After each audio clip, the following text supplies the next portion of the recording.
Todos creían saber quién era Cantinflas. Lo llamaron avaro, arrogante, sangrón. Pero cuando abrieron su caja fuerte, México descubrió algo que nadie estaba preparado para aceptar. El hombre que hizo reír a un país entero se había llevado a la tumba un secreto que cambiaba toda su historia. Y es que la historia que vas a escuchar en los próximos minutos no aparece en los homenajes, ni aparece en los discursos que le dedicaron los presidentes. Esta información estuvo sepultada durante décadas y hoy, finalmente, vamos a desenterrar lo que su entorno más cercano se encargó de silenciar para que la imagen del peladito de Tepito siguiera intacta.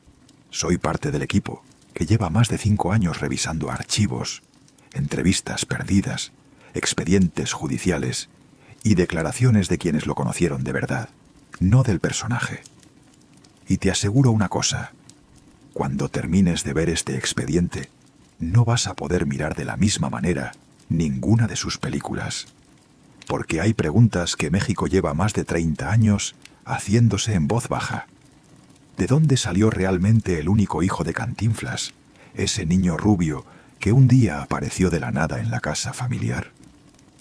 ¿Por qué 70 millones de dólares, que el mundo entero sabía que existían, simplemente se evaporaron del banco al día siguiente de su muerte, dejando una cuenta con apenas 13,000 pesos?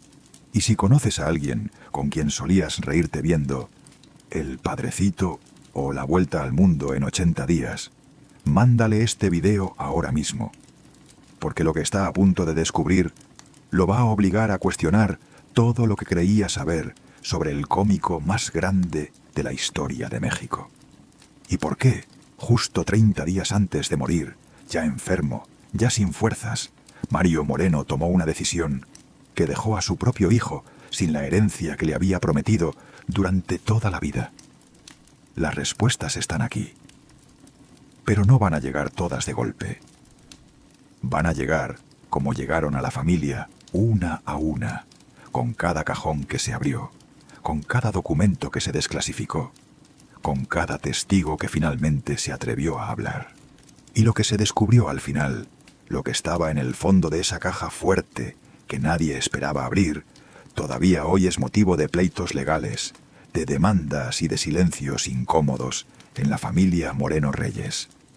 Para entender el final, hay que ir al principio. Y el principio está en un barrio que no aparece en las postales de la Ciudad de México. Mario Fortino Alfonso Moreno Reyes nace el 12 de agosto de 1911, en Santa María la Redonda, a un par de cuadras del barrio Bravo de Tepito. Su padre, don Pedro Moreno Esquivel, era cartero, no un cartero cualquiera. Un cartero que repartía las cartas a pie, con un sueldo que apenas alcanzaba para llenar la mesa de 14 hijos. 14. Y de esos 14, 6 murieron al nacer, antes de poder abrir los ojos. Mario fue el sexto de los que sobrevivieron. Imagínate ese hogar. Una madre que enterró a 6 criaturas y siguió pariendo. Un padre que salía antes del amanecer con una bolsa de cuero al hombro y volvía cuando ya estaban dormidos los que quedaban vivos.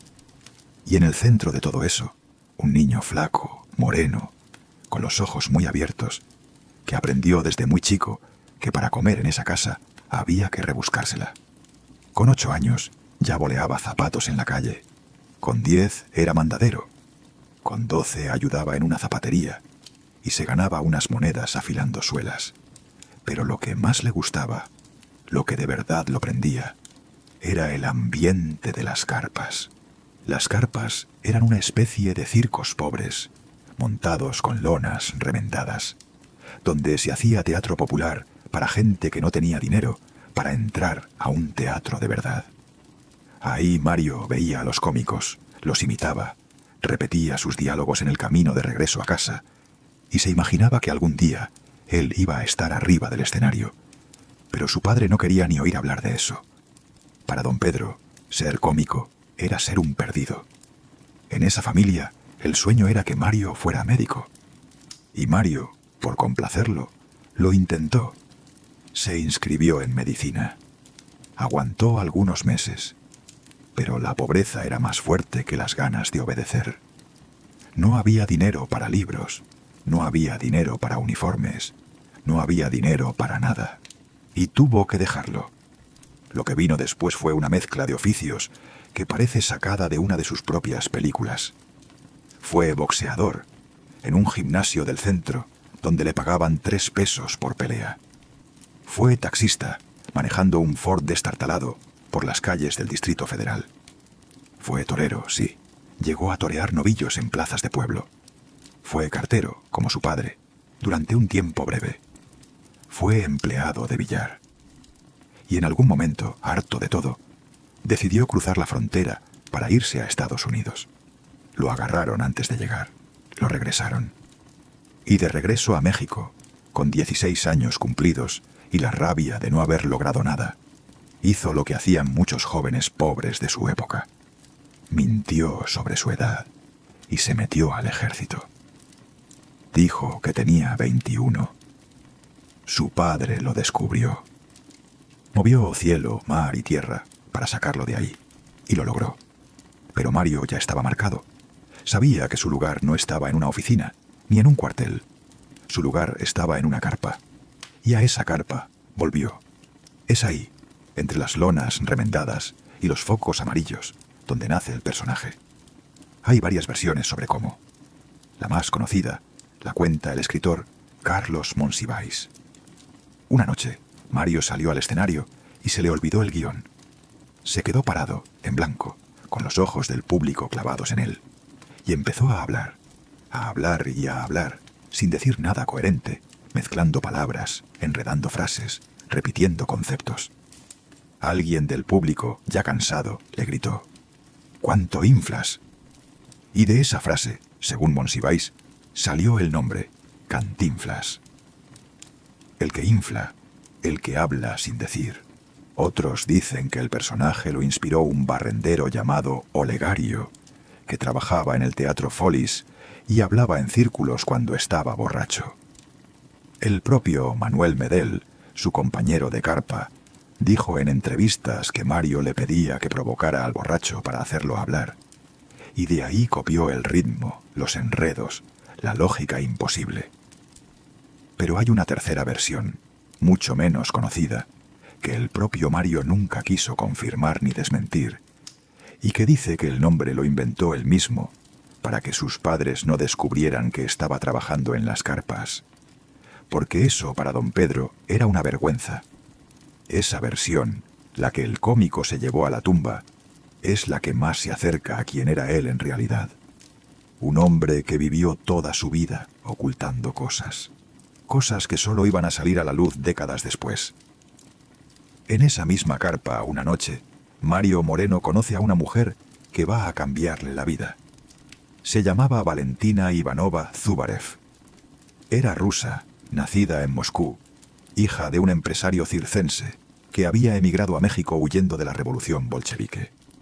Era bailarina, era actriz, hablaba español con un acento extraño, tenía el pelo claro y los ojos profundos. Y, cosa rara para esa época, era una mujer independiente, que se ganaba la vida sola, que viajaba con la compañía de su padre por los pueblos del centro de México. Mario quedó deslumbrado. Le llevaba flores que cortaba del campo. La esperaba después de cada función. La invitaba a comer en fondas de 3 pesos. Y Valentina, que pudo haber elegido a cualquiera de los hombres de mejor posición que le rondaban, lo eligió a él, a ese muchacho flaco de Tepito, que todavía no era nadie. Se casaron el 27 de octubre de 1934. Él tenía 23 años, ella 22. La boda fue modesta, la luna de miel casi inexistente. Pero los dos estaban convencidos de algo. Iban a salir adelante juntos, y lo lograron, pero a un costo que ninguno de los dos imaginaba en ese momento. Porque mientras Mario empezaba a hacerse un nombre en el mundo del espectáculo, mientras pasaba de las carpas a los pequeños papeles en cine, mientras conocía al productor ruso Jacques Gelman y juntos fundaban Posa Films para producir sus propias películas, Valentina cargaba con un dolor que muy pocos conocían. Querían tener un hijo. Lo intentaron durante años y los hijos no llegaban. Lo que nunca le contaron al público, ni a la prensa, ni siquiera a la mayoría de la familia, es que después de docenas de visitas a médicos en México y en Estados Unidos, los exámenes confirmaron algo que destruyó a Mario por dentro. Él era estéril. No podía tener hijos. Nunca iba a poder. Y ese dolor, ese silencio de hospital que se llevó al departamento donde vivían, fue la primera grieta en una vida que por fuera empezaba a verse perfecta. Mario lo procesó como pudo. Se refugió en el trabajo. Empezó a beber más de la cuenta. Hubo épocas oscuras donde apenas podía levantarse de la cama. Pero por fuera, en la pantalla, el peladito hacía reír a millones. Y México, sin saberlo, se enamoraba de un personaje cuyo creador estaba viviendo el peor momento de su vida. En 1940 llega Ahí está el detalle, y todo cambia. La película rompe récords de taquilla en toda Latinoamérica. Cantinflas se convierte en el rostro del cine mexicano. Después vienen El gendarme desconocido, Los tres mosqueteros, El circo, Romeo y Julieta. Una tras otra, y cada una mejor recibida que la anterior. En 10 años, Mario Moreno pasa de ser un cómico de carpa a ser el hombre mejor pagado del cine en habla hispana. Pero el éxito tiene un precio, y ese precio empieza a cobrarlo en silencio. En 1946 firma con Columbia Pictures. La distribuidora estadounidense compra los derechos internacionales de sus películas. Le ofrecen contratos millonarios. Le abren las puertas de Hollywood. Y 10 años después, en 1956, Mario Moreno protagoniza La vuelta al mundo en 80 días, junto a David Niven. La película gana el Oscar a Mejor Película. Él gana el Globo de Oro a Mejor Actor de Comedia o Musical. Charles Chaplin, en una entrevista, lo llama el mejor comediante del mundo. El Congreso de Estados Unidos lo recibe. Hollywood le abre las puertas. Y por un momento brevísimo, parece que el muchacho de Tepito ha conquistado el planeta. Pero algo no anda bien. La segunda película en Hollywood, Pepe, estrenada en 1960, no fue lo que esperaban. Tenía un elenco enorme. Tenía a Frank Sinatra haciendo un cameo. Tenía un presupuesto enorme. Pero el público estadounidense no entendió a Cantinflas sin la magia del idioma.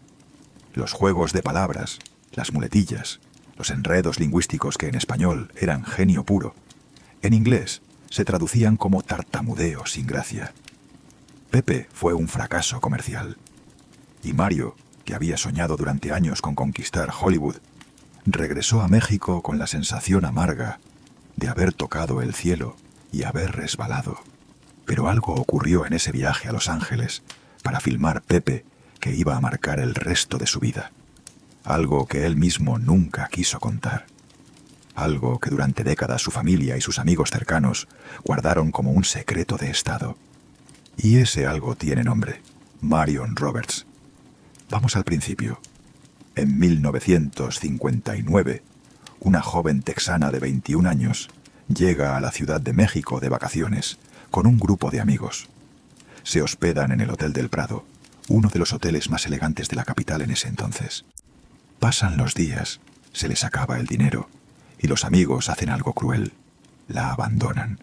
Se van sin pagar y dejan a Marion sola, con la cuenta entera en sus manos. Marion no tiene cómo pagar. Está aterrada. Va a llamar a su familia en Texas y le dicen que no le pueden mandar el dinero. Y entonces, el encargado del hotel, viendo a la muchacha desesperada, le dice algo que va a torcer su destino para siempre. Cantinflas suele ayudar a la gente que está en problemas. Búsquelo. Marion lo busca y lo encuentra. Lo que pasó después tiene varias versiones. La que contó el propio Mario Arturo Moreno Ivanova, hijo del cómico, en una entrevista con Imagen Televisión décadas más tarde, dice que su padre y Marion se enamoraron casi de inmediato, que él pagó la deuda del hotel que empezaron una relación que duró meses, que él la visitaba en secreto cuando viajaba a Estados Unidos, y que en diciembre de 1959, mientras Mario filmaba Pepe en Los Ángeles, Marion lo visitó allí, se quedaron juntos, y de esa visita nació el bebé. Otras versiones, más oscuras, dicen que Marion ya estaba en estado cuando conoció a Cantinflas, que el verdadero padre era otro hombre cuya identidad nadie ha podido confirmar, y que Mario simplemente la ayudó a salir del lío a cambio de algo. Lo que sí está confirmado, lo que aparece en los documentos, es que el 1 de septiembre de 1960, en un hospital de Dallas, Texas, Marion Roberts dio a luz a un niño rubio, y 15 días después, ese niño cruzaba la frontera en brazos de Mario Moreno y aparecía en la casa de la calle de Insurgentes como un regalo para Valentina. Imagínate la escena. Valentina, que había llorado durante años por no poder ser madre, abriendo la puerta y viendo a su esposo entrar con un bebé en los brazos, sin avisarle, sin prepararla, solo con el niño dormido y una explicación corta. «Es nuestro». Valita, como Mario le decía, no preguntó. Lo aceptó. Lo amó como si fuera suyo. Y durante el resto de su vida, jamás dejó ver una sola sombra de duda sobre ese niño. Pero Marion Roberts no se quedó tranquila. Un año después del nacimiento, en algún momento de 1961, Marion regresó a México. Quería ver a su hijo. Quería recuperarlo, según algunas versiones. Quería al menos verlo crecer, según otras. Se reunió con Mario en privado, y Mario le dijo lo que ella no esperaba escuchar. «Es imposible. Ya está registrado con mis apellidos y los de mi esposa. Legalmente no es tuyo». Marion se hospedó en el Hotel Alfer, en la Ciudad de México. Pasó varios días encerrada en la habitación. No bajaba a comer, no contestaba el teléfono. Y un día, en diciembre de 1961, fue encontrada sin vida. La versión oficial sostiene que su vida terminó por una concentración masiva de sedantes que ella misma se administró. Tenía 22 años. Su nombre se sepultó con un alias en un cementerio de la Ciudad de México. Cantinflas pagó las exequias, movió contactos en la prensa, hizo todo lo que estaba en su mano para que la noticia no saliera, y lo logró. Durante 30 años, prácticamente nadie en México supo que la madre biológica del único hijo de Mario Moreno había muerto en un hotel de la capital, sola, después de visitar al hombre al que amaba. Esta es solo la primera de las tragedias que rodean a Cantinflas. Y ya empieza a oler a otra cosa. Porque lo que pocos saben es que esta no fue la primera vez que el nombre de Mario Moreno apareció ligado al fallecimiento de una mujer joven. En 1955, la actriz checa Miroslava Stern, una de las mujeres más bellas del cine mexicano, fue encontrada sin vida en su departamento. Tenía 30 años. Había rumores que la vinculaban sentimentalmente con varios actores de la época, entre ellos con Cantinflas. Ambos siempre lo negaron. Decían ser solo amigos. Pero después de la muerte de Miroslava, en los círculos íntimos del cine mexicano, empezó a correr una palabra que iba a perseguir a Mario Moreno hasta el día de su muerte: maldición. La gente del medio empezó a decir en voz baja que las mujeres que se acercaban demasiado a Cantinflas terminaban mal, que algo había en él que arrastraba sombras. Y aunque él se reía de eso en público, en privado, según contaron sus amigos más cercanos, el rumor le pesaba. 5 años después de la muerte de Marion Roberts, llegó el golpe que Mario Moreno no supo cómo encajar. A principios de 1964, Valentina empezó a quejarse de un dolor en una pierna. Pensaron que era una contractura, después un esguince, después algo de la columna. Los médicos no daban con el diagnóstico. Los meses pasaban y el dolor crecía, hasta que un día, en una clínica de Estados Unidos, le dijeron lo que nadie quería escuchar: cáncer de huesos, avanzado, sin retorno. Valentina pasó 2 años apagándose. Mario, por primera vez en su vida, dejó de aceptar contratos. Canceló giras, rechazó películas, se quedó en casa, junto a la cama de su esposa, viéndola consumirse. Hay fotografías de esa época en las que apenas se reconoce. El hombre que hacía reír a millones, el peladito eterno, el rey de la carpa, se veía envejecido, ojeroso, con la mirada perdida. La gente que lo vio en esos meses dice que no era el mismo, que algo dentro de él se había roto. Valentina murió en 1966. Tenía 54 años. Mario quedó destrozado. Mario Arturo, el niño rubio, tenía apenas 6 años, y el cómico más grande de México se encontró de pronto siendo padre soltero, sin la mujer que había sostenido su casa durante 32 años, con un hijo que no entendía por qué su mamá se había ido, y con un dolor que no sabía dónde poner. Lo puso donde podía, en el trabajo y en otras mujeres. Aquí es donde la historia empieza a torcerse de verdad. Después de la muerte de Valentina, Cantinflas tuvo una serie de relaciones públicas y privadas que escandalizaron a quienes lo conocían. La más sonada fue con la actriz iraní radicada en España, Irán Eori, una belleza de ojos verdes que estaba en la cumbre de su carrera. Mario le propuso matrimonio, le compró joyas, le habló de tener una vida juntos, pero Irán dudó, y entre las dudas, un factor terminó por enfriar la relación. El hijo de Cantinflas, ese niño rubio que ya empezaba a convertirse en adolescente, no soportaba a Irán. Le hacía la vida imposible. Le decía a su padre, según contó la propia actriz años después, frases como: «Esa mujer está mejor para mí que para ti, papá. Mírate al espejo, ya estás viejo». El propio Mario Arturo, en algún momento, llegó a decirle a Irán Eori que prefería que ella se fijara en él antes que en su padre. Y eso, según testigos del entorno, marcó a Cantinflas de una manera que nunca pudo procesar. Irán terminó por alejarse. Mario no insistió y empezó a aislarse.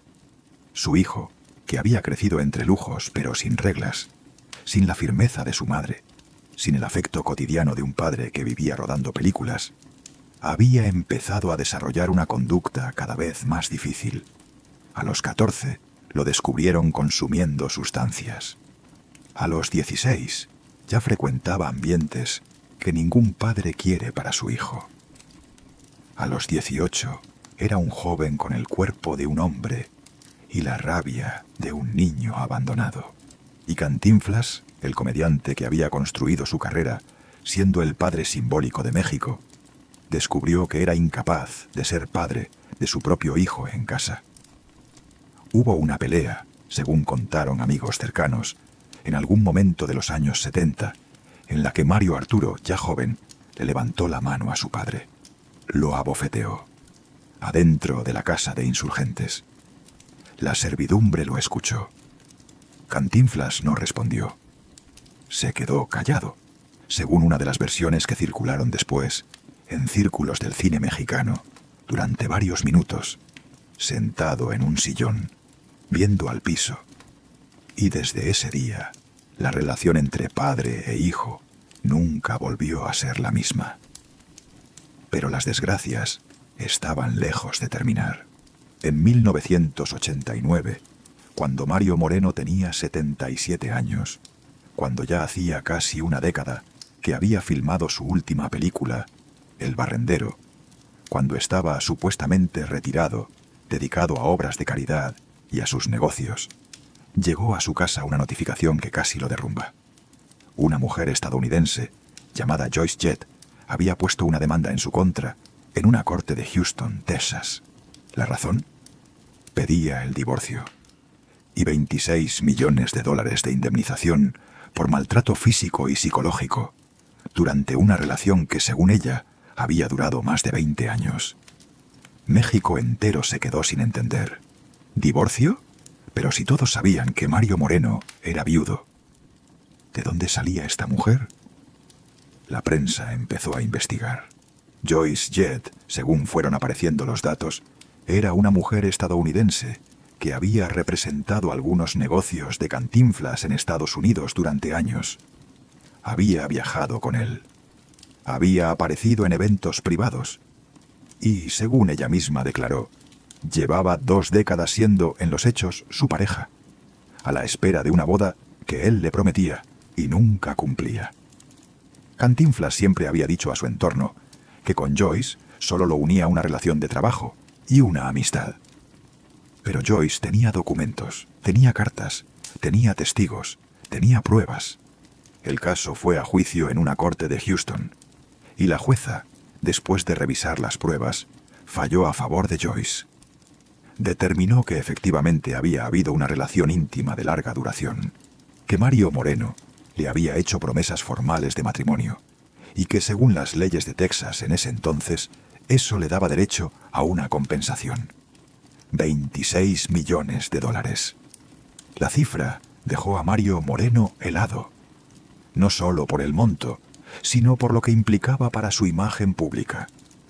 El cómico más querido de México, el hombre que había hecho campañas a favor de las familias humildes, el filántropo que donaba millones a obras de caridad, el viudo eterno de Valentina Ivanova, era ahora acusado en una corte estadounidense de haber maltratado a una amante durante 20 años. Sus abogados negociaron.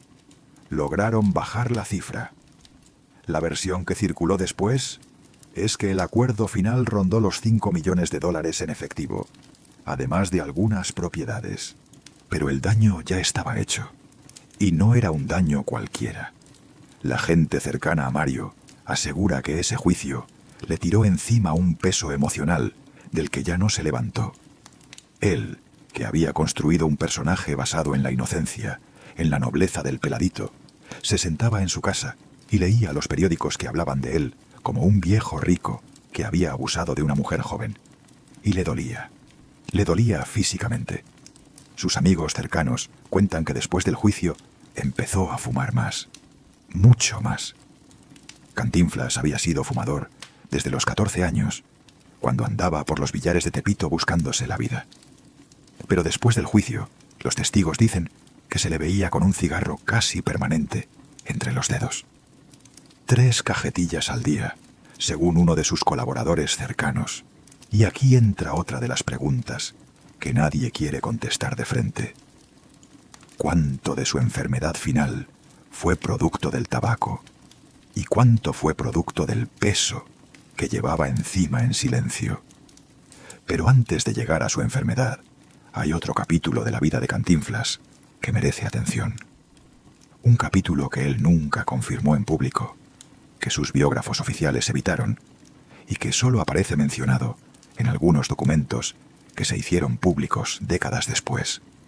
Mario Moreno era masón, y conviene detenerse aquí, porque el dato pesa. La masonería en México, en la primera mitad del siglo XX, era una red de poder real. Por sus logias pasaban presidentes, generales, empresarios, artistas, periodistas. Era un círculo cerrado, y según documentos que aparecieron después de su muerte, Cantinflas habría pertenecido durante décadas a una de las logias más influyentes del país. Hay quienes dicen que ahí construyó parte de su red de contactos. Hay quienes dicen que ahí selló acuerdos que le permitieron blindar su patrimonio durante años. Hay quienes dicen incluso que ahí encontró la manera de mover su dinero entre cuentas en distintos países sin que el gobierno mexicano pudiera rastrearlo. Estas afirmaciones nunca se han probado del todo. Pero el hecho de que aparezcan una y otra vez en investigaciones serias sobre su vida sugiere que no son simples rumores. Lo que sí está documentado es que Cantinflas, durante los años 70 y 80, manejaba cuentas bancarias en por lo menos 4 países diferentes: México, España, Estados Unidos y las Islas Caimán. Las Islas Caimán. Para quien no lo sepa, ese es un paraíso fiscal, donde los grandes capitales del mundo esconden el dinero que no quieren que se vea. Que un cómico, por muy exitoso que sea, tenga cuentas en las Islas Caimán es algo que llama la atención Y mucho. Y aquí empieza a tomar forma una pregunta que el propio hijo de Mario Moreno se haría 30 años después, parado frente al gerente de un banco que no sabía explicarle dónde estaba el dinero de su padre. Para entender lo que pasó al final, hay que volver al momento en que todo empezó a derrumbarse físicamente. A principios de 1993, Mario Moreno empezó a sentirse mal. Le costaba respirar. Tosía sangre en pequeñas cantidades. Bajaba de peso sin explicación. Sus médicos en México le hicieron estudios y después de muchas dudas, lo enviaron a un hospital en Estados Unidos para una segunda opinión. En Houston, en la misma ciudad donde había enfrentado el juicio con Joyce Jett apenas unos años antes, los médicos le confirmaron lo que él temía: cáncer de pulmón, avanzado, inoperable. Le dieron, en el mejor de los escenarios, unos meses. Mario Moreno tomó esa noticia con una calma que sorprendió a sus médicos. No lloró, no discutió. Solo dijo: quiero volver a México, quiero morir en mi casa. Y volvió. Lo que ocurrió en los siguientes 30 días, entre marzo y abril de 1993, es uno de los capítulos más controvertidos de toda esta historia. Y es, posiblemente, la pieza clave para entender por qué su caja fuerte iba a revelar tantas cosas. El 4 de marzo de 1993, mes y medio antes de morir, Mario Moreno hizo algo que su hijo no se esperaba. Algo que iba a desencadenar una guerra legal que duraría más de 20 años. Algo que muchos en la familia interpretaron como una traición pura y dura. Estando ya muy enfermo, postrado en cama, con tubos en los brazos y oxígeno en la nariz, Cantinflas firmó un documento por el que cedía los derechos de 39 de sus películas a su sobrino, Eduardo Moreno Laparade. No a su hijo, a su sobrino. Las 39 películas más importantes de su carrera. Las que le habían dado fama mundial. Las que generaban regalías cada vez que se transmitían en algún canal de televisión del mundo. Esas 39 películas, según ese documento firmado en el lecho de muerte, dejaban de pertenecer a Mario Arturo Moreno Ivanova, su único hijo, y pasaban a manos de Eduardo Moreno Laparade, hijo de su hermano menor. ¿Por qué hizo eso? Hay tantas versiones como personas que lo conocieron. La versión que defendió siempre Eduardo Moreno Laparade es que su tío confiaba en él para administrar el legado fílmico, porque sabía que su propio hijo tenía problemas con sustancias y que en sus manos esas películas iban a terminar dilapidadas. La versión que defendió Mario Arturo es que su padre fue manipulado en el lecho de muerte, que estaba bajo medicación pesada, que no tenía la lucidez para firmar un documento de esa magnitud, y que el sobrino aprovechó la debilidad para robar lo que legítimamente le pertenecía a él. Y la versión más oscura, la que circuló durante años en círculos íntimos del cine mexicano, es que Cantinflas, viendo a su hijo destruirse con drogas, viendo cómo había abofeteado a su padre años atrás, viendo cómo dilapidaba el dinero que le iba enviando, tomó la decisión consciente de protegerlo de sí mismo, quitarle la fuente más grande de ingresos, forzarlo a sentarse a pensar. Sea cual sea la razón verdadera, ese documento firmado el 4 de marzo de 1993 iba a ser, durante las 2 décadas siguientes, el detonante de uno de los pleitos legales más largos y costosos de la historia del cine mexicano. Pero no todo lo que firmó Cantinflas en esos últimos días es público. Y aquí es donde la historia empieza a volverse turbia de verdad. Porque según los testigos que estuvieron en la casa durante esas semanas, sirvientas, médicos, amigos cercanos, abogados, Mario Moreno firmó muchos más documentos de los que se hicieron públicos. Hubo movimientos bancarios, transferencias internacionales, cambios en testamentos paralelos, cosas que solo él y su entorno más íntimo conocieron.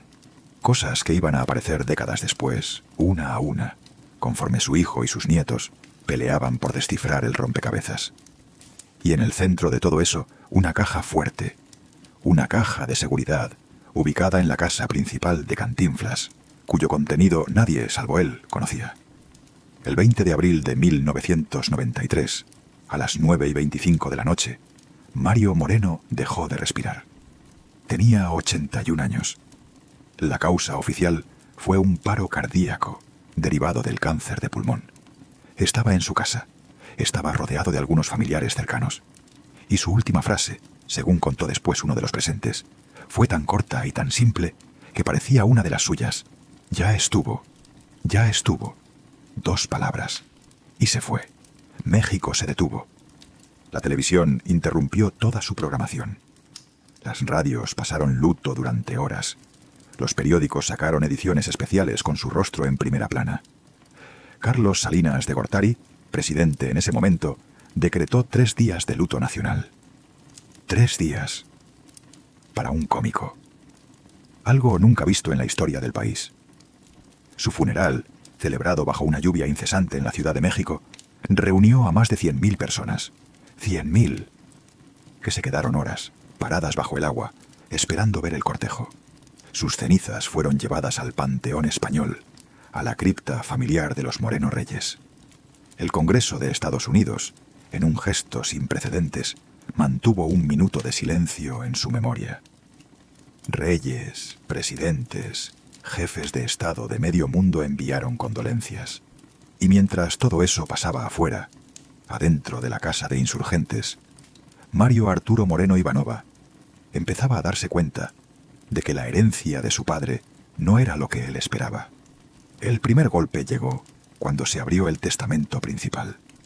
Ahí, en blanco y negro, aparecía la cláusula que lo dejaba sin los derechos de las 39 películas. Mario Arturo se enojó. Se enojó tanto que, según contaron quienes estaban ahí, rompió el documento en pedazos antes de que el notario pudiera detenerlo. Lo rehicieron. Y empezó la guerra contra su primo Eduardo.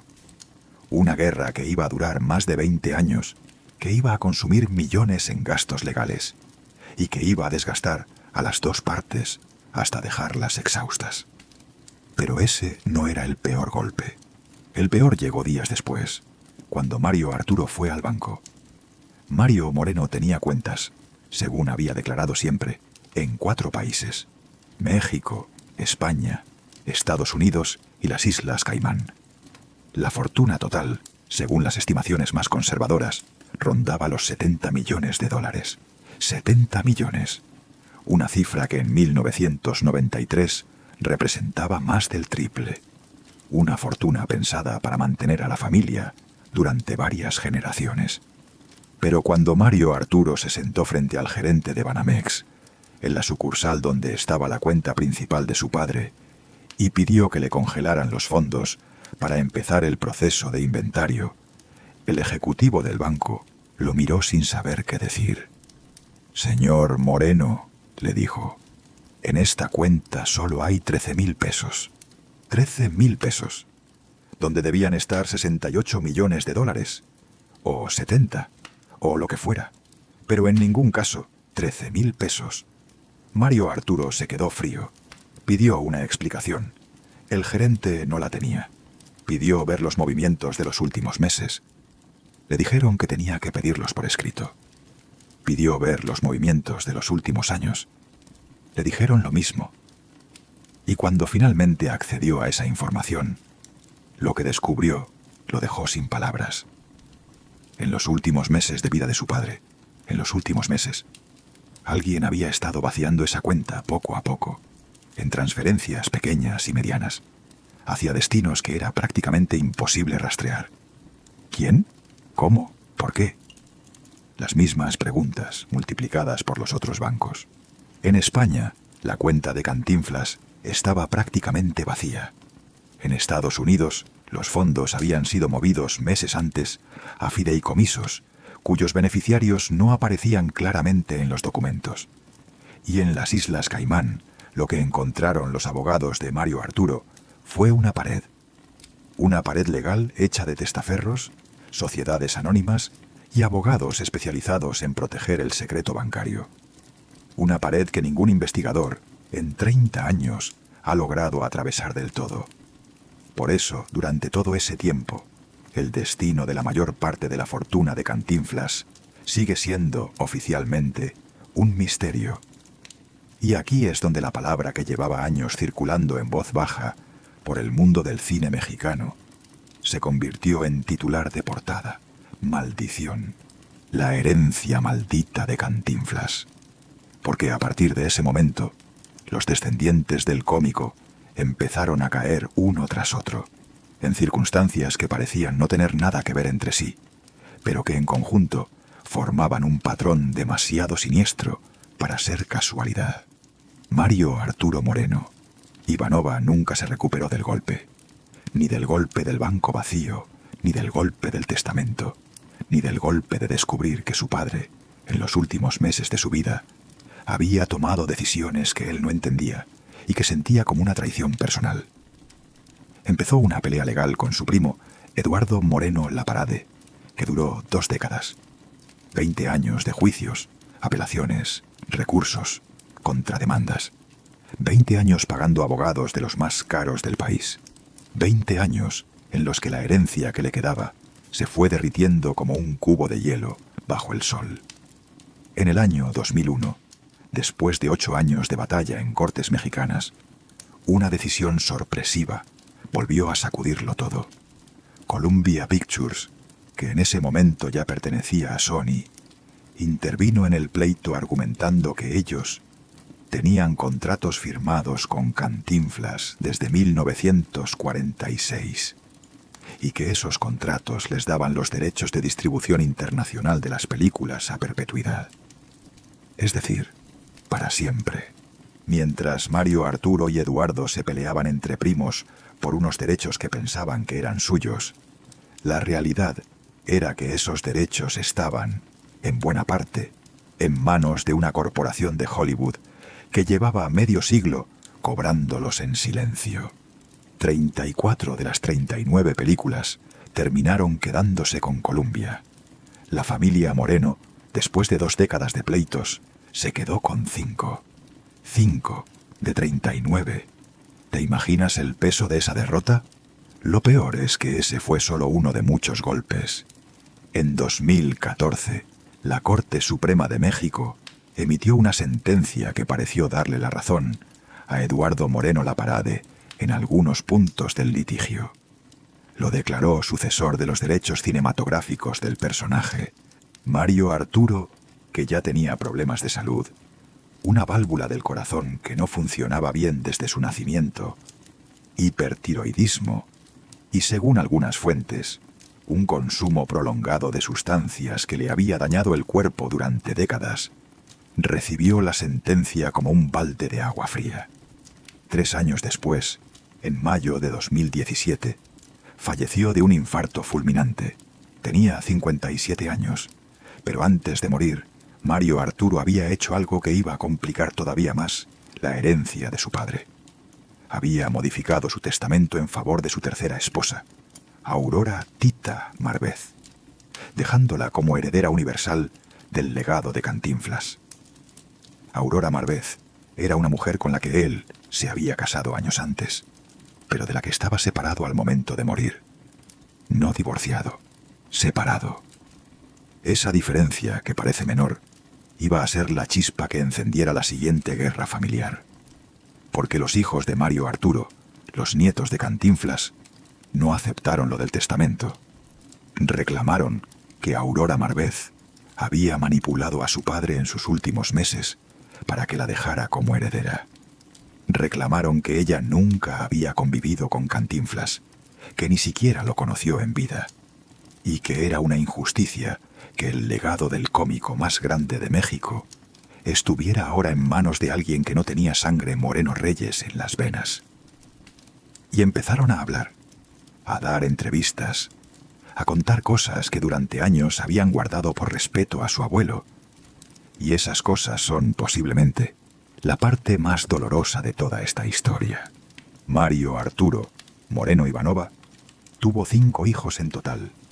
Mario y Valentina, fruto de su primer matrimonio con Abril del Moral, y Mario Patricio, Marisa y Gabriel, fruto de su segundo matrimonio con Sandra Bernat. 5 nietos de Cantinflas, 5 descendientes directos del cómico más grande de México. Y la vida de cada uno de ellos, salvo contadas excepciones, fue un desastre. El primer golpe llegó en junio de 2013. En las primeras horas de la madrugada, en la habitación 304 del Hotel Santa Cruz, en Tlalnepantla, en el Estado de México, una mujer llamó a la policía municipal para reportar lo que había encontrado al regresar a la habitación. Mario Patricio Moreno Bernat, uno de los nietos del cómico, había decidido poner fin a todo. Tenía 31 años. La mujer, según declaró a las autoridades, había salido de la habitación brevemente y al volver lo encontró ya sin vida. La versión oficial sostiene que fue una decisión tomada por él mismo. Pero hay un detalle que dio mucho de qué hablar entonces y que sigue dando de qué hablar hoy. Apenas un año antes, en 2012, Mario Patricio había demandado a su propio padre por corrupción de menores. Sí, a su padre. El hijo de Cantinflas, demandado por su propio hijo, por haberlo forzado a consumir sustancias y alcohol desde la adolescencia. La denuncia nunca llegó a juicio formal. Mario Arturo tenía abogados poderosos, y el caso se diluyó en los pasillos del sistema judicial mexicano. Pero el daño ya estaba hecho, y un año después, Mario Patricio terminaba con su vida en un cuarto de hotel. Su hermano gemelo, Gabriel Moreno Bernat, vivió una historia parecida. Años después de la muerte de Mario Patricio, Gabriel concedió una entrevista al podcast No pasa nada, en la que contó cosas que dejaron a México sin habla. Dijo que su padre, Mario Arturo, lo había llevado a lugares de adultos cuando él tenía apenas 16 años, que lo había forzado a consumir cocaína desde adolescente, que le había enseñado lo que un hijo no debería aprender de un padre, y que durante años Gabriel había vivido sumido en adicciones, en internamientos, en clínicas de rehabilitación, intentando volver a ser una persona funcional. Cuando dio esa entrevista, Gabriel ya estaba en proceso de recuperación y dijo, con la voz quebrada, que su única motivación para sanar era recuperar el legado que su abuelo había dejado y que sentía que se le había arrebatado. Marisa Moreno Bernat, la hermana melliza de Gabriel, también ha vivido años de pleitos legales. Junto con sus hermanastros Mario y Valentina del Moral, ha intentado en múltiples ocasiones impugnar el testamento de su padre y recuperar al menos los derechos de imagen de su abuelo, esos que les permitirían beneficiarse económicamente de la marca Cantinflas, de los productos que se venden con su rostro, de las regalías que generan los pocos derechos que quedan. Pero los procesos legales en México son lentos, carísimos, y los hermanos Moreno, después de años peleando, han ido cediendo. Abril del Moral, la primera esposa de Mario Arturo y madre de 2 de los nietos de Cantinflas, dijo en una entrevista reciente que ya no tienen fuerzas para seguir, que han decidido dejarlo en manos de Dios, que el desgaste físico, mental y económico ha sido demasiado. Mientras tanto, Aurora Tita Marbez, la heredera universal, declaró hace algunos años algo que retrata mejor que cualquier otra cosa la dimensión real de la herencia de Cantinflas. Dijo, y esto está documentado en una entrevista con El Universal: cuando murió Mario Arturo, decían que me habían heredado no sé cuántos millones y los sigo buscando. No heredé una sola propiedad. El departamento donde yo vivo me lo compró mi padre. Cuando yo llegué a la vida de Mario Arturo, él no tenía dónde vivir, porque ya se había gastado todo en litigios con Eduardo Moreno Laparade. Léelo otra vez. La heredera universal del legado del cómico más grande de México, dueña en los papeles de los derechos de imagen de Cantinflas, dijo en una entrevista que ella vivía en un departamento que le había comprado su padre. Su padre. No la herencia de su esposo. Su padre. ¿Dónde están entonces los 70 millones de dólares? Esta es la pregunta que millones de mexicanos se han hecho durante más de 3 décadas. Y la respuesta, en realidad, son 3 respuestas posibles, todas inquietantes. La primera versión, la más sencilla, la que defiende parte de la familia, es que Mario Moreno fue víctima de un fraude bancario en sus últimos meses de vida. Que estando enfermo, medicado, débil, alguien de su entorno cercano, alguien que tenía acceso a sus poderes notariales, alguien con autoridad para mover dinero en su nombre, se aprovechó de su estado y empezó a vaciar las cuentas en transferencias pequeñas y medianas que pasaron desapercibidas para los bancos. Cuando Mario Moreno murió, ese dinero ya estaba en otra parte, y nadie ha podido, en 30 años, decir con certeza dónde. La segunda versión, mucho más oscura, sostiene que el propio Mario Moreno, consciente de su muerte inminente, consciente de la conducta destructiva de su hijo, consciente de que cualquier dinero que dejara directamente en manos de Mario Arturo iba a terminar en sustancias y abogados, decidió esconderlo. Sí, esconderlo él mismo, moverlo a fideicomisos secretos en las Islas Caimán, a sociedades anónimas en Panamá, a estructuras legales en Liechtenstein o Suiza. Estructuras que solo se activarían bajo ciertas condiciones. Estructuras pensadas para proteger el dinero de su propio hijo. Y según esta versión, ese dinero todavía está ahí, en algún lugar, esperando a alguien que sepa cómo rescatarlo. Pero ese alguien tendría que tener las claves, los nombres, los códigos. Y esa información, presuntamente, estaba en la caja fuerte que se abrió después de su muerte. La tercera versión es la más perturbadora, y la que durante años se ha repetido en círculos íntimos del cine mexicano, sin que nadie se atreva a publicarla. Esta versión sostiene que los rumores sobre la pertenencia de Cantinflas a logias masónicas y a círculos de poder cerrados no eran simples chismes, que en realidad, durante décadas, parte importante de su patrimonio estaba ligado a esos círculos, y que cuando él murió, lo que estaba dentro de esos círculos se quedó dentro de esos círculos, sin papeles, sin testamento, sin nada que un abogado pudiera reclamar. Si esta versión fuera cierta, entonces parte importante de la fortuna de Cantinflas no se esfumó.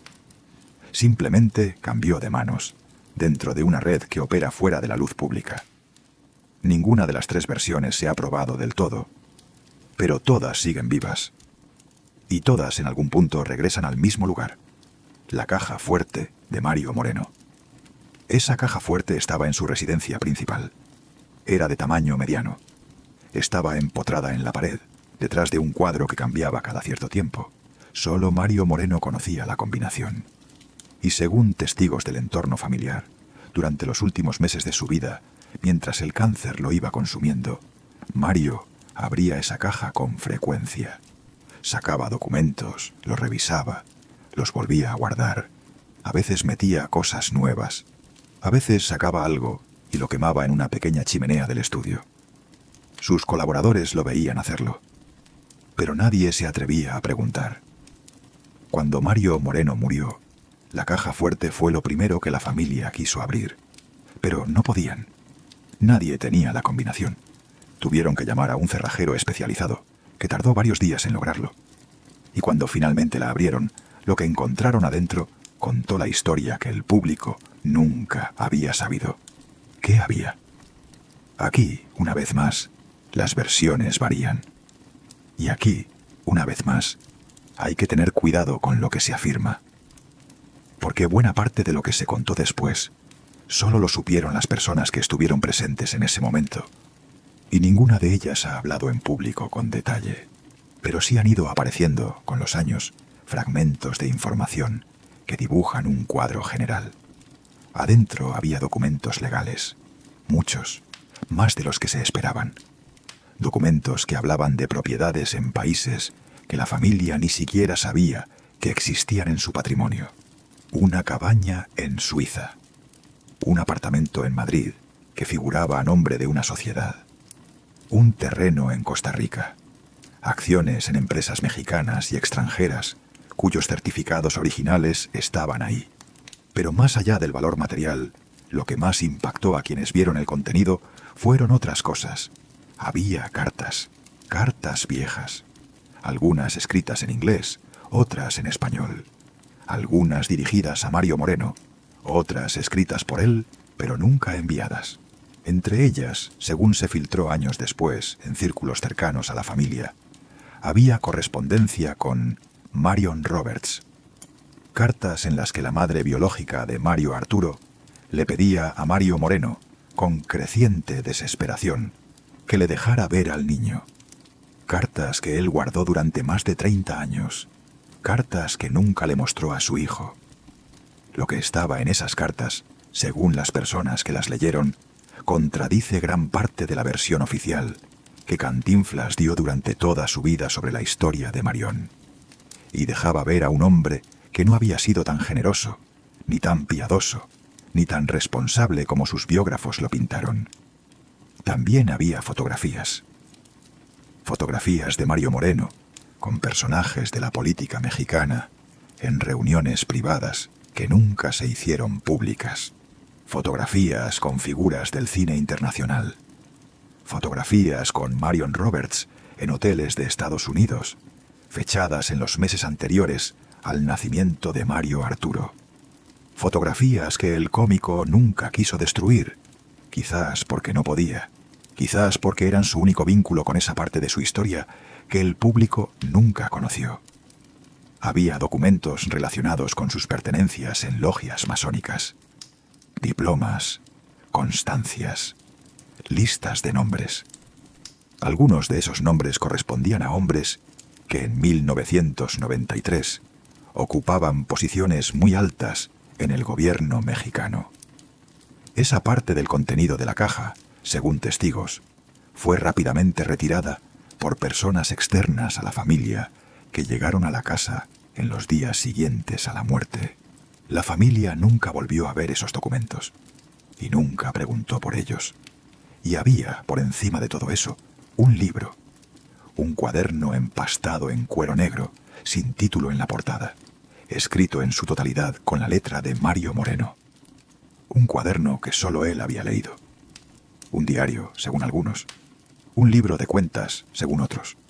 Un registro de personas, deudas, favores y compromisos, según los testigos más bien informados.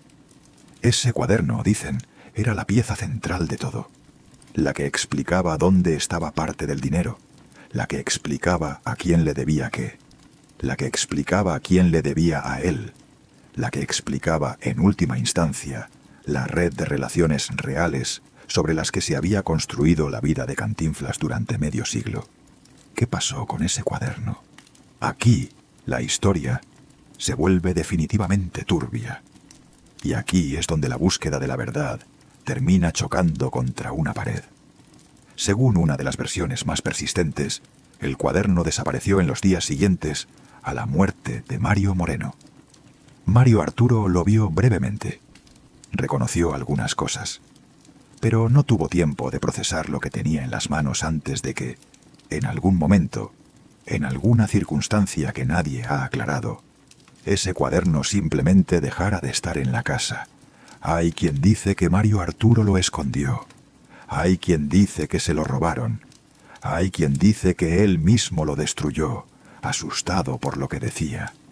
Hay quien dice que terminó en manos de uno de los abogados que asesoraban a la familia en esos momentos. Lo único cierto es que ese cuaderno, hasta el día de hoy, nunca ha aparecido. Y cualquier intento por aclarar el destino real de la fortuna de Cantinflas se topa, antes o después, con la sombra de ese libro que nadie sabe dónde está. Pero hay algo más en esta historia, y esta es posiblemente la parte más difícil de procesar, la parte que obliga a repensar quién era realmente el hombre detrás del peladito. Porque mientras todo esto ocurría, mientras se dilapidaba una fortuna, mientras los nietos caían uno a uno en tragedias personales, mientras los pleitos legales consumían millones, había otra parte de la vida de Mario Moreno que poca gente conoce. Una parte que él mismo se encargó de ocultar mientras vivió, no por vergüenza, sino por una mezcla rara de pudor y convicción. Cantinflas fue, durante décadas, uno de los filántropos más importantes de México. Pero nadie lo sabía. Entre los años 50 y los años 80, Mario Moreno construyó, con dinero de su propio bolsillo, varios complejos habitacionales para gente de bajos recursos en la Ciudad de México. Casas modestas, dignas, vendidas a precios simbólicos a familias trabajadoras de los barrios donde él mismo había crecido. Hizo lo mismo con escuelas, con hospitales pequeños, con dispensarios médicos en zonas marginadas. Y cuando alguien le preguntaba en una entrevista por qué no anunciaba esas obras, por qué no salía en los periódicos al lado de los beneficiarios, por qué no aprovechaba esos gestos para mejorar su imagen, él respondía siempre lo mismo, con esa frase que tantas veces repitió: en cualquier circunstancia, todo lo que hice lo tomé del pueblo. Siempre fui pueblo. Hizo viajes a comunidades indígenas en Chiapas, en Oaxaca, en Veracruz, llevando juguetes para los niños en diciembre. Sin cámaras, sin prensa. Solo él, un par de colaboradores y camionetas llenas de regalos. Sus chóferes contaban después que Mario lloraba de regreso, en el coche, viendo la pobreza que había encontrado, y que esos viajes los hacía no por culpa, sino porque sentía que era su deber, porque él había sido ese niño descalzo y no quería olvidarlo. Y aquí es donde la pregunta se vuelve más difícil de contestar. ¿Cómo un hombre que dedicaba parte importante de su fortuna a ayudar al pueblo del que provenía pudo, al mismo tiempo, llevar una doble vida tan llena de sombras? ¿Cómo el mismo hombre que regalaba juguetes en una comunidad indígena pudo, en otro país, prometerle matrimonio a una mujer durante 20 años sin nunca cumplirle? ¿Cómo el filántropo que construía casas para familias humildes pudo, frente al lecho de muerte, firmar un documento que dejaba a su único hijo sin la herencia más simbólica? ¿Cómo el patriota que se reía de los corruptos en sus películas pudo guardar cuentas en las Islas Caimán fuera del alcance de Hacienda? La respuesta, posiblemente, es que Cantinflas no era un personaje, era un hombre. Y los hombres son más complicados que los personajes que crean. Tenía luces enormes y sombras enormes. Hacía un bien enorme y en silencio también lastimaba. Era leal con los desconocidos y duro con los suyos. Era generoso con el pueblo y mezquino con los individuos. Esa contradicción, esa imposibilidad de reducirlo a una sola cosa, es lo que la caja fuerte vino a confirmar el día que la abrieron. Adentro no había ni un héroe ni un villano. Adentro había un hombre, con todas sus capas, con todas sus traiciones, con todos sus actos de bondad escondidos y con todas sus mentiras también escondidas. Pero hay un detalle más, algo que pocas personas saben y que merece un lugar en esta historia, porque ayuda a entender el último gesto de Mario Moreno con el mundo. 3 semanas antes de morir, ya muy enfermo, Mario Moreno mandó llamar a uno de sus pocos amigos verdaderos, un periodista mexicano de larga trayectoria, alguien con quien había compartido decenas de tardes a lo largo de los años. Le pidió que fuera a verlo. El periodista llegó. Se sentó junto a la cama, y Mario, con la voz rota por el cansancio, le dijo algo que el periodista guardó durante años antes de hacerlo público en una columna que apareció en 2003. Yo me voy con muchas cosas dentro, cosas que no puedo contar, no por mí, por otros. Pero quiero que sepas, tú que me conociste de verdad, que cada cosa que hice mal en esta vida, la hice porque no supe hacer mejor, no porque no quisiera. La diferencia es importante. No supo hacer mejor. Esa frase resume, mejor que cualquier biografía, la vida real de Mario Moreno Reyes. Un hombre que llegó a la cumbre del éxito sin haber tenido nunca en la infancia la herramienta para procesar lo que le pasaba. Un hombre que aprendió a hacer reír antes de aprender a llorar. Un hombre que se construyó un personaje tan grande que terminó atrapado dentro de él. Y un hombre que, al final, miraba para atrás y reconocía que no había sabido ser todo lo que pudo haber sido. Lo que pasó después de su muerte, las guerras legales, los nietos en tragedias, las sustancias, los pleitos, las cuentas vacías, todo eso es lo que ya conocíamos. Pero lo que importa, lo que esta historia de la caja fuerte nos obliga a entender, es que cada uno de esos desenlaces estaba ya escrito, en alguna forma, en las decisiones que él tomó en silencio durante décadas. Decisiones que se acumularon en cajones, en cartas, en cuadernos sin título, en cuentas extranjeras, en logias cerradas. Decisiones que, juntas, formaron la herencia real de Cantinflas. Una herencia que no se mide en dólares. Y para entender lo que estaba en juego con esa herencia, hay que entender quién era Cantinflas en términos de poder.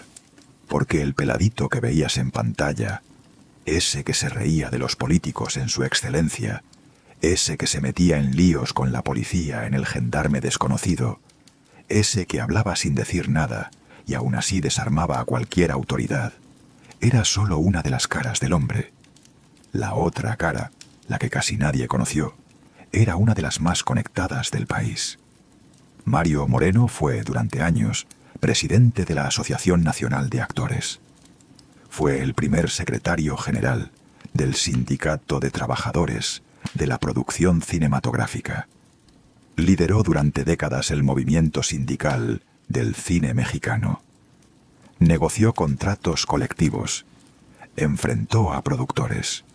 Defendió a actores que estaban siendo explotados. Pero también, según críticos serios del cine mexicano, usó esos cargos para concentrar poder, para vetar trabajos a quienes no le caían bien, para establecer reglas que favorecían a su productora Posa Films por encima de la competencia.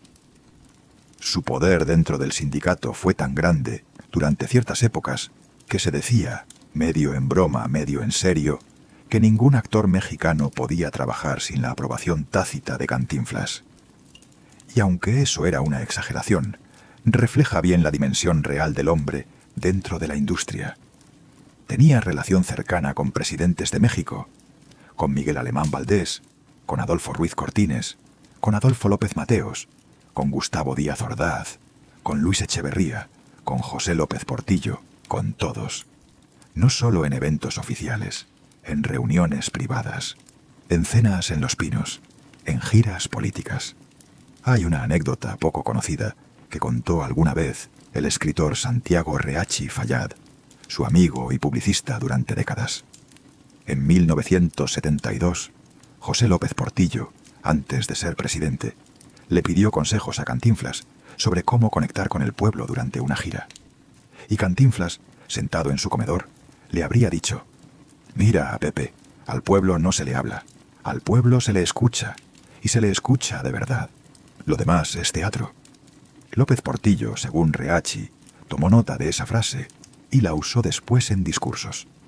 Esa relación con el poder, esa cercanía con quienes mandaban en el país, también explica por qué Mario Moreno pudo manejar su patrimonio con la libertad con la que lo hizo durante décadas.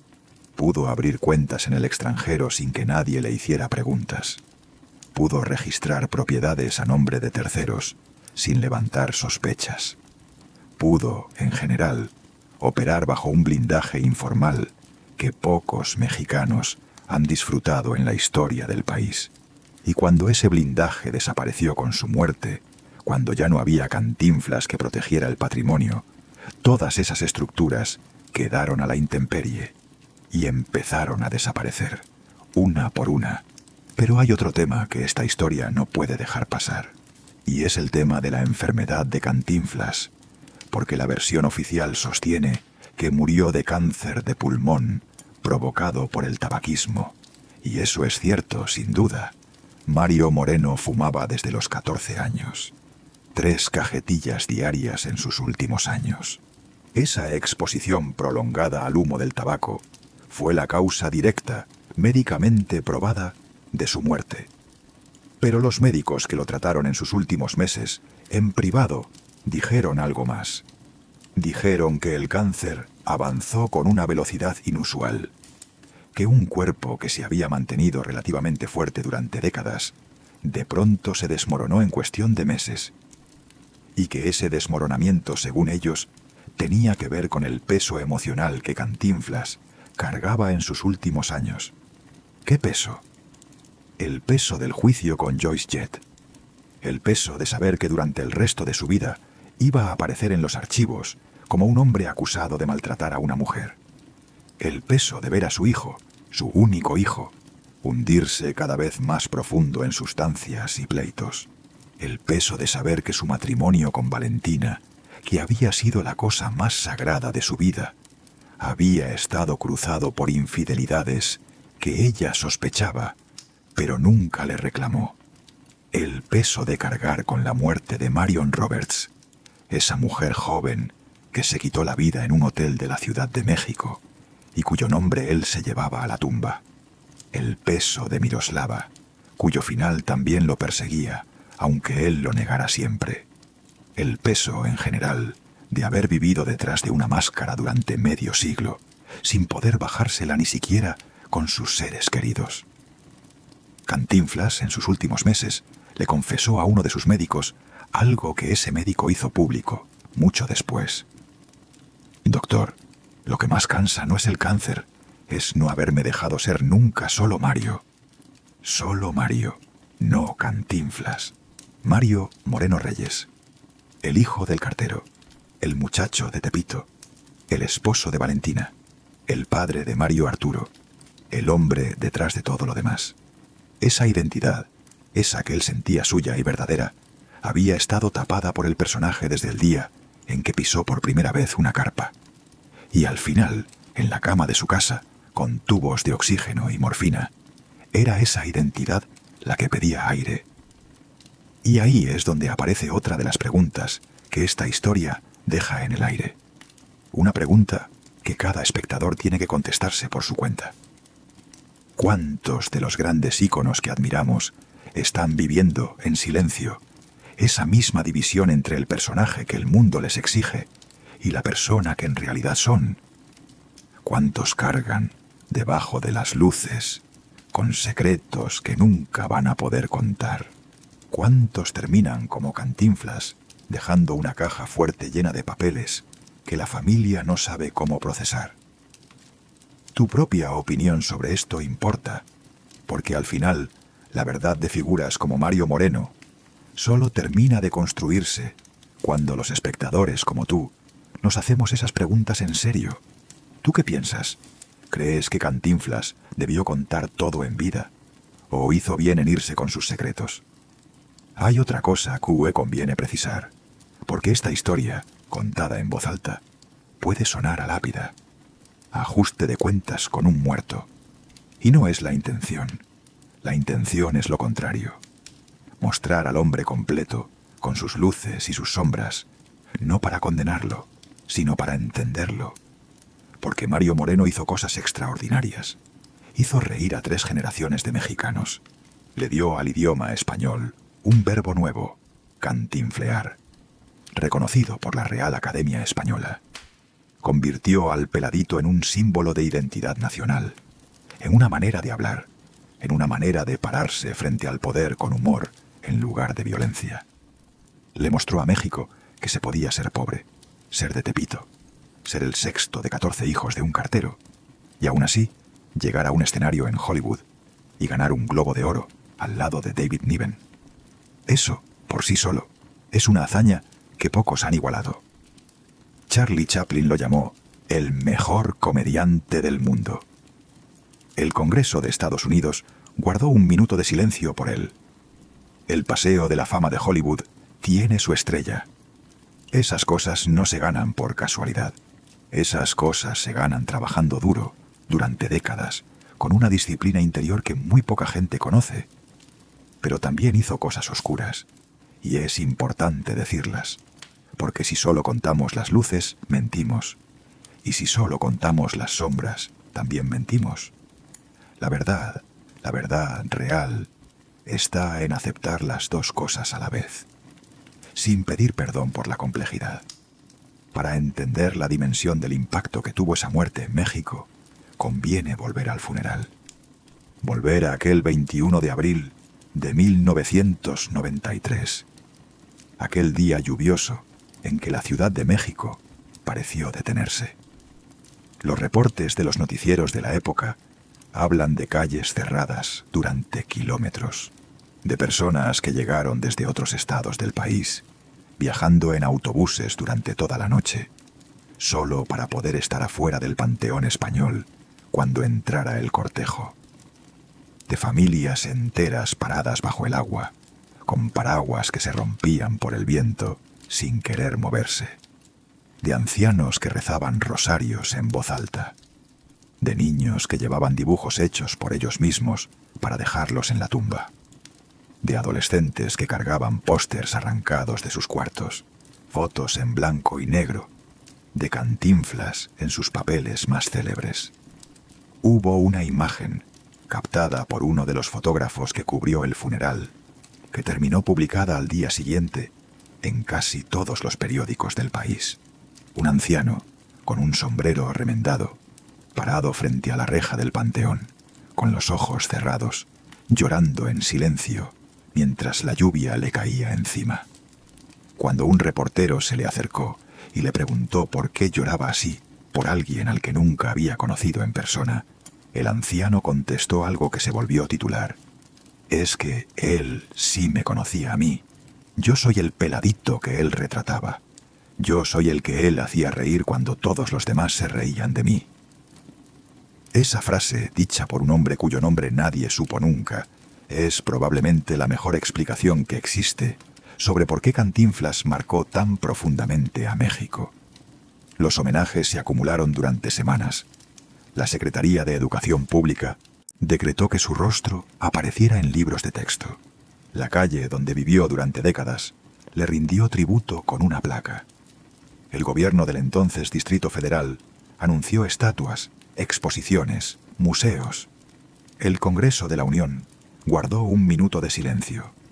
La Asociación Nacional de Actores, ese sindicato que él había presidido durante años, declaró luto por 30 días. Y los presidentes de los siguientes 3 sexenios, sin importar el partido, mencionaron a Cantinflas en discursos importantes como ejemplo de identidad mexicana. Pero los homenajes no impidieron lo que vino después. Y aquí entra otro de los capítulos que pocos conocen. En noviembre de 2025, casi 33 años después de su muerte, alguien profanó la tumba de Cantinflas en el Panteón Español. La cripta familiar de los Moreno Reyes fue forzada durante la noche. Cuando los empleados del Panteón llegaron al día siguiente, encontraron la lápida movida y signos claros de que alguien había estado intentando llegar a las cenizas. Las autoridades nunca aclararon del todo qué buscaban los profanadores. Hubo versiones que hablaban de un robo común. Hubo versiones que hablaban de un grupo que buscaba reliquias para venderlas en el mercado negro. Y hubo versiones, las más perturbadoras, que sostienen que alguien estaba buscando algo específico que se había enterrado con Mario Moreno. Algo que la familia, en sus últimos días, decidió no poner en la caja fuerte, sino sepultar con él. Esa versión nunca se confirmó, pero la sola posibilidad reactivó todas las preguntas sobre la fortuna desaparecida. ¿Qué podía haber estado enterrado con él? Hay quien dice que un sobre con instrucciones. Hay quien dice una llave. Hay quien dice un número de cuenta bancaria. Hay quien dice nombres de personas que solo Cantinflas conocía y que él decidió llevarse al otro lado. Las respuestas, una vez más, se quedan en el aire. Pero la profanación, ocurrida 3 décadas después de su muerte, es prueba de algo. Aún hoy, en pleno año 2026, hay personas que creen que Mario Moreno se llevó secretos al sepulcro. Personas dispuestas a desenterrar a un hombre para conseguirlos. Esto, sumado al pleito legal que sigue vivo entre los nietos de Cantinflas y la familia política que quedó como heredera, dibuja un panorama que parece sacado de una telenovela. pero es real. Es la realidad de una familia que ha vivido durante décadas bajo el peso de un nombre demasiado grande. Hablemos un momento de la obra, porque al final lo que va a quedar de Mario Moreno, cuando todos los pleitos legales terminen, cuando los herederos hagan las paces o se rindan definitivamente, cuando los archivos secretos se pierdan o aparezcan, son sus películas. Esas que millones de personas siguen viendo en televisión, en plataformas digitales, en festivales de cine clásico. Esas que hicieron reír a tu abuelo y que ahora hacen reír a tu sobrino. Esas que, paradójicamente, son lo único que la maldición no ha podido tocar. 45 películas y 6 cortometrajes. Ese es el legado fílmico oficial de Cantinflas. Empezó en 1936 con No te engañes, corazón, una participación pequeña que casi nadie recuerda. Lo terminó en 1981 con El barrendero, en la que interpretó a Napoleón, un humilde barrendero que limpiaba las calles de la ciudad. 45 años de carrera, una vida entera frente a las cámaras. En el medio están los clásicos. Ahí está el detalle, de 1940. La película que lo hizo, El gendarme desconocido, en la que creó al policía 777, que se volvió un personaje recurrente. Los tres mosqueteros, en la que jugaba con la novela de Alejandro Dumas. El circo, donde regresaba a sus orígenes carperos. Romeo y Julieta, donde se atrevía con Shakespeare. Gran Hotel, Soy un prófugo, A volar joven. El súper sabio, El mago, cada una con su propia personalidad. Cada una con frases que terminaron en el habla cotidiana de millones de hispanohablantes. Después vinieron las películas en color. El bolero de Raquel, en 1956. La vuelta al mundo en 80 días, ese mismo año, su consagración internacional. Sube y baja. El analfabeto, donde un humilde recibía una herencia millonaria, en una premonición casi profética de lo que iba a pasar con su propia herencia. Pepe, el fracaso de Hollywood, el extra, el padrecito, el señor doctor. Su excelencia, donde se reía abiertamente de los políticos. Por mis pistolas, Un Quijote sin mancha, El profe. Don Quijote cabalga de nuevo, su última colaboración internacional, rodada en España. Conserje en condominio, El ministro y yo. El patrullero 777, que retomaba al personaje del policía. Y finalmente, El barrendero. Cada una de esas películas era, además del entretenimiento que ofrecía, un retrato de la sociedad mexicana del momento en que se filmó. Por eso son documentos. Por eso valen más allá del valor económico. Pero hay una pregunta sobre las películas que vale la pena hacerse. Una que muchos críticos de cine se han hecho durante años. ¿Por qué después de 1981 Cantinflas ya no volvió a filmar? Tenía solo 70 años.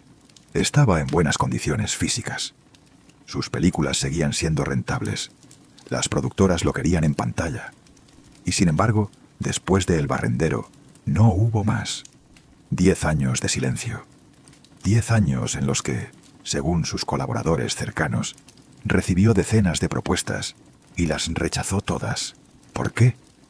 La versión oficial sostiene que estaba cansado, que ya había hecho todo lo que quería hacer, que prefería dedicarse a la filantropía.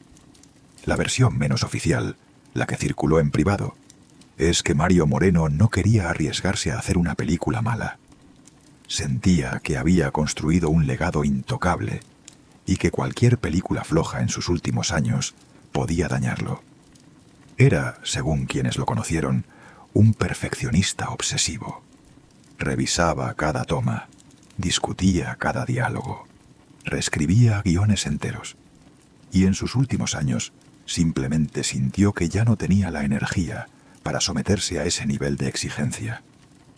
Otra versión, mucho menos discutida, sostiene que en los años 80 hubo proyectos concretos que se cayeron porque Mario Moreno no quería hacer películas que tocaran ciertos temas relacionados con corrupción gubernamental y narcotráfico, temas que él consideraba peligrosos para él y para su familia. Esa versión nunca se confirmó del todo, pero encaja con el patrón general de un hombre que, en sus últimos años, prefería el silencio antes que el riesgo. Hay algo que ha pasado durante los últimos años en la familia y que merece atención, porque ayuda a cerrar este expediente con una mirada justa. Gabriel Moreno Bernat, el nieto de Cantinflas, que durante años fue el más golpeado por las adicciones, el que demandó a su padre por corrupción, el que estuvo entrando y saliendo de clínicas, ha hecho declaraciones en los últimos años que muestran a un hombre distinto al joven destruido que aparecía en los periódicos hace una década. En entrevistas de 2025 y 2026, Gabriel ha hablado abiertamente de su recuperación, de su sobriedad, de su intención de pelear por el legado de su abuelo, no tanto por el dinero, sino por el reconocimiento. «Yo no quiero ser rico», dijo en una de esas entrevistas. «Yo solo quiero que mi abuelo no sea olvidado y que las decisiones que se tomen sobre su imagen las tome alguien que de verdad lo quiera». Y agregó algo todavía más importante. «Yo me aferro a sanar porque creo que mi abuelo, donde esté, todavía espera que alguien de su sangre haga las cosas bien». Esa frase, dicha por un hombre que pasó la mayor parte de su vida en el lado equivocado de la herencia, es un giro inesperado en una historia que parecía solo bajar. Mario Moreno del Moral, otro de los nietos, hijo del primer matrimonio de Mario Arturo, ha llevado un camino completamente distinto. Es actor, pero ha pasado años intentando desligar su carrera del apellido, pidiendo que no lo presenten como el nieto de Cantinflas, pidiendo que se lo evalúe por su propio trabajo. Y aunque ese deseo es comprensible, también muestra otra cara de la maldición. Ese apellido, que para muchos sería una bendición, para él ha sido una losa que arrastra sin haber pedido nunca llevarla. Su hermana, Valentina Moreno del Moral, ha mantenido un perfil bajo. Apenas concede entrevistas. Vive una vida tranquila, lejos del foco mediático. Y en las pocas veces que ha hablado en público, lo ha hecho para pedir lo mismo: respeto por la memoria de su abuelo, distancia de los pleitos legales, paz para todos los involucrados. Marisa Moreno Bernat, la melliza de Gabriel, ha tenido una vida más expuesta. Ha tenido sus propios pleitos, sus propias luchas legales, sus propios momentos difíciles. Pero también ha sido, durante años, una de las voces más activas en el intento por recuperar para los nietos los derechos de imagen de su abuelo. Lo que ella defiende en sus declaraciones públicas no son tanto los millones perdidos, sino la idea de que el legado simbólico de Cantinflas debería pertenecer a la sangre Moreno Reyes, no a una mujer que jamás conoció al cómico en vida. Aurora Tita Marbez, mientras tanto, sigue siendo legalmente la heredera universal del legado y sigue defendiendo su posición. Ella sostiene que su esposo, Mario Arturo, tomó las decisiones que tomó conscientemente, que ella nunca lo manipuló, que la herencia que recibió ya estaba prácticamente vacía cuando le tocó administrarla, y que los nietos, cuando reclaman, lo hacen sin tener pruebas para sus acusaciones. Cada lado, como en cualquier guerra familiar larga, tiene su propia versión. Cada lado se siente víctima, y cada lado, en algún punto, tiene razón. ¿Quién tiene la última verdad? Probablemente nadie, porque la última verdad estaría en ese cuaderno empastado en cuero negro que Mario Moreno guardó en su caja fuerte y que desapareció en algún momento de 1993. Si alguien encontrara ese cuaderno hoy, 33 años después de la muerte de Cantinflas, no solo cambiaría la situación legal de la familia, cambiaría la manera en que México entiende a uno de sus hijos más queridos. Pero ese cuaderno, hasta donde se sabe públicamente, sigue perdido y posiblemente lo seguirá estando. Lo que esta historia nos deja más allá de los pleitos y las maldiciones y las cuentas vacías, es una reflexión incómoda, una reflexión sobre los ídolos, sobre cómo los construimos, sobre cómo los necesitamos, sobre cuánto les exigimos sin querer ver lo que pagan a cambio. Mario Moreno, en algún momento de los años 80, le dijo a un periodista español algo que cobra sentido nuevo a la luz de todo esto. El público te quiere, pero te quiere a su manera. Te quiere convertido en lo que ellos necesitan, y si tú dejas de ser eso, te abandonan. Por eso uno termina pareciéndose más al personaje que a uno mismo. Es más fácil y es más seguro. Más fácil y más seguro. Esa es, al final, la lección que la caja fuerte de Cantinflas dejó sobre la mesa cuando se abrió. Que detrás de cada gran ícono mexicano hay un hombre o una mujer que tuvo que dejar de ser ella misma para sostener el peso de lo que el público quería ver. Que la fama, en grandes dosis, no libera, encadena.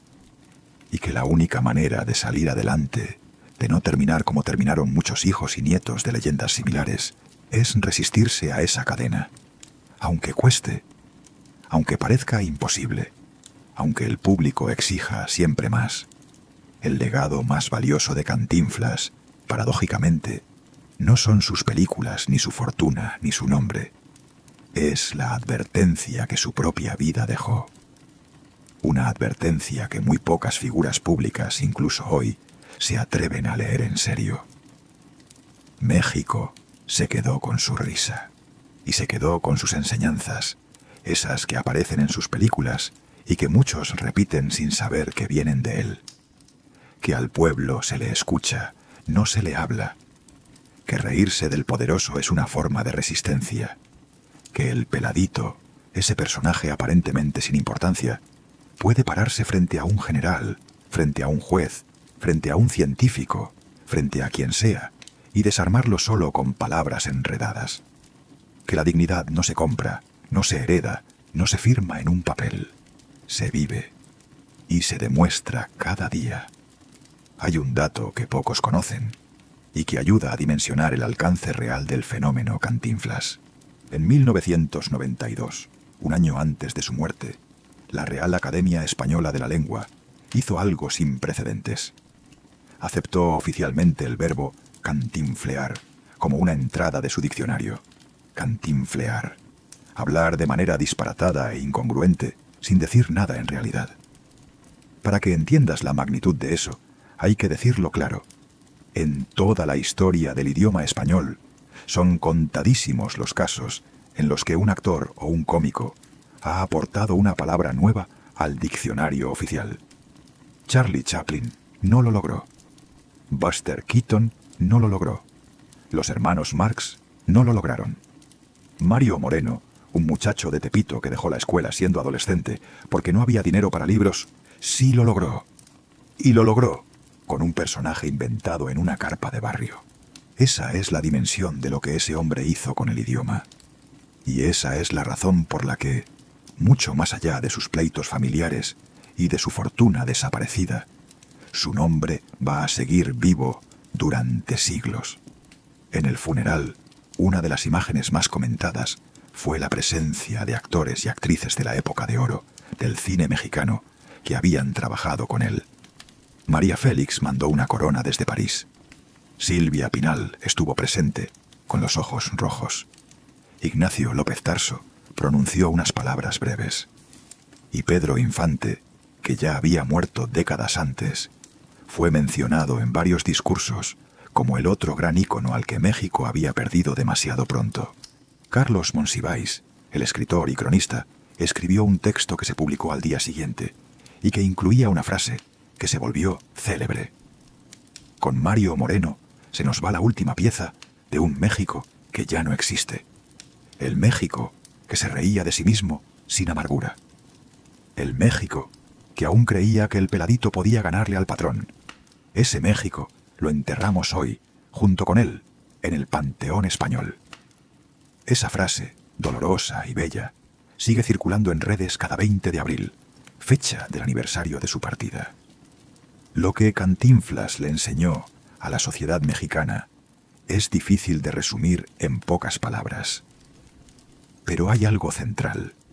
Le enseñó que la dignidad no depende del dinero ni del apellido, que un hombre con los pantalones rotos puede pararse frente a un poderoso y solo con palabras dejarlo en evidencia, que el humor, bien usado, es una forma de resistencia política tan poderosa como cualquier protesta callejera. Y le enseñó, sobre todo, que reírse de uno mismo es la primera forma de libertad. Eso en un país que durante el siglo XX vivió revoluciones, golpes de Estado, crisis económicas brutales y desigualdades feroces. Fue un regalo que muy pocos artistas pudieron entregar. Por eso, cuando se habla del alma de México, el nombre de Cantinflas aparece junto a los de Diego Rivera, Frida Kahlo, Octavio Paz, Pedro Infante, María Félix, Juan Rulfo. Como uno de los pocos que ayudó a construir una idea de identidad nacional que sigue vigente, Cantinflas, el personaje, sigue vivo en cada transmisión nocturna de canales de televisión que repiten sus películas en horario de madrugada. Sigue vivo en cada niño que descubre por primera vez al peladito y se ríe sin entender del todo por qué. Sigue vivo en el verbo que la Real Academia Española aceptó como entrada oficial. Sigue vivo en cada vez que un mexicano dice «Ahí está el detalle» y se ríe con la complicidad de quienes saben de dónde viene esa frase.